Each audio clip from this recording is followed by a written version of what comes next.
Stacey and Keith, quite simply, the current mayor wants a zoning change to allow developers to construct apartments, offices, and retail space. Opponents claim the city is doing too much too fast. Steps away from the City Hall in Oldsmar, there's an empty plot of land. But soon, this could be the site of a 5-story apartment building, retail shops, and parking garage. Last year, developers shared their plan in this rendering with City Council. The council and Mayor Eric Saeidi support the proposal. One council member, Dan Saraki, does not.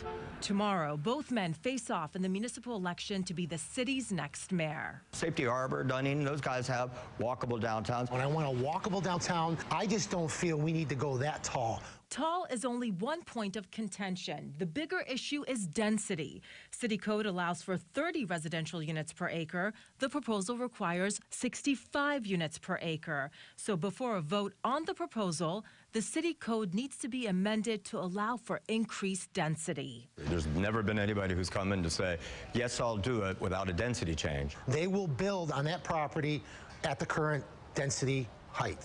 Why haven't they for years? I am not sure. I can't answer that question, but I'll tell you what, as mayor, I'm going to make sure it happens. What do residents have to say?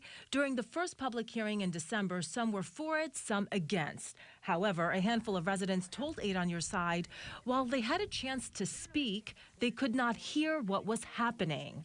The next public hearing is in April, when the density change could become law. City Council has not voted on the proposal yet.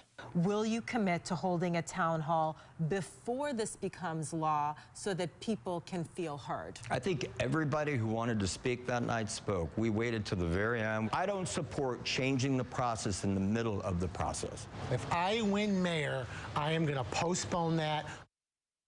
So a lot at stake here. That December hearing, I want to mention again, was packed. People were in the hallway, in the restroom, right up to speakers trying to hear what was happening. Because of that, some folks want an additional meeting. They want to slow this process down. As you heard, the mayor says no. The council member who wants to be mayor says yes. Now, keep in mind, the density increase will only be allowed for mixed-use buildings. So you add some businesses in there as well. Is that what you're talking about? How much of the city will the density changes impact, though? So it's going to impact about 40 acres downtown. And before any specific project is approved, there is going to be additional public hearings. But a lot of the opponents say that once you approve this density change, it's going to open the floodgates.